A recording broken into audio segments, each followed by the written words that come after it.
Sí, perquè és un llibre que per mi té una estructura com de novel·la policíaca. Sí, jo me l'he agafat així. És a dir, quin és l'argument? Al Museu Reina Sofia un dia se n'adonen, després de X anys, bastants, que han perdut una escultura de 38 tones. I això és l'argument, que és un cas real que va obrir un dia a la portada de l'ABC, el Reina Sofia perdió una escultura de 38 tonelades. I clar, davant d'aquesta absurditat de notícia real, Juan Tallón inventa una novel·la en el que intenta esbrinar, inventar-se què va passar. O no.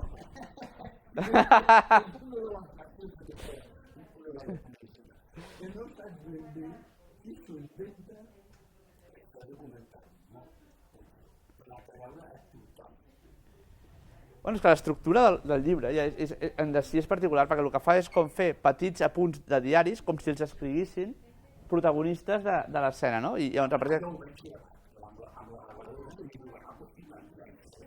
Clar, però tu saps que això no és veritat. No ho saps, però... Jo tinc una prova, és una prova. Dic que de sobte...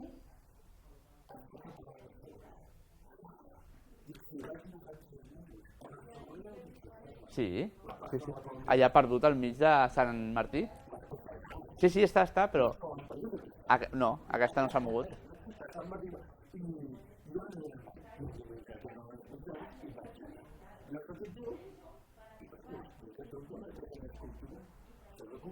Sí, però clar, quan posa en veu d'un taxista, aquell taxista potser existeix, potser no, probablement no existeix, s'ha inventat un taxista.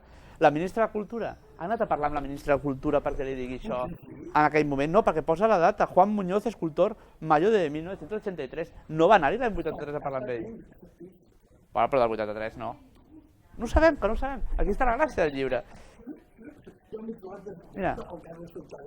Sí, una sucunza, que no és la sucunza d'aquí, de la Caldés.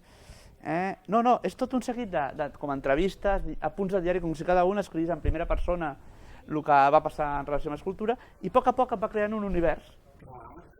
El món cultural del Madrid d'aquell moment, el món cultural dels museus, el món del Richard Serrason moltes vegades, en diferents moments de la seva vida, i llavors et va entrant i alhora sempre et diu, però que pots googlejar i saber la resposta, però si no, el llibre té més gràcia perquè tu no saps si al final la trobaran o no.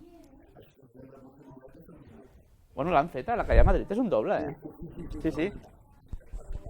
Home, fer un fake de lo que has perdut i pagar-ho. Bueno. Però fa riure, I tant.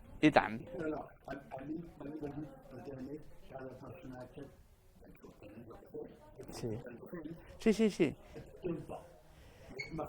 I això és molt difícil de fer, perquè són molts. Aquí hi havia un al principi que deia que el Museu de Reina Sofia era una mierda, que era l'arquitecte d'aquí de Barcelona, el Buigas. El Buigas és merda d'edifici, i va anar allà i va dir-ho en públic, no? Esto és una mierda. Molt bé.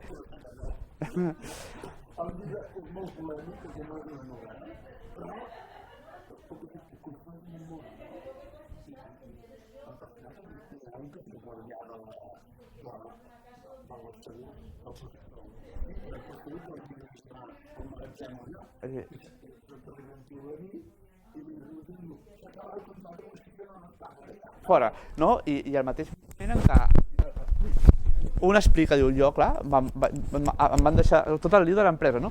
No li pagaven perquè tenia un deute en Seguretat Social i com que tenia un deute el Reina Sofia no li pagava i no podia pagar el deute i clar, deixen de vigilar l'estàtua, deixen de cuidar-la i tot és un mar d'aquests burocràtics que també dius, hosti, explica realitats, no? Misèries humanes en un llibre d'això.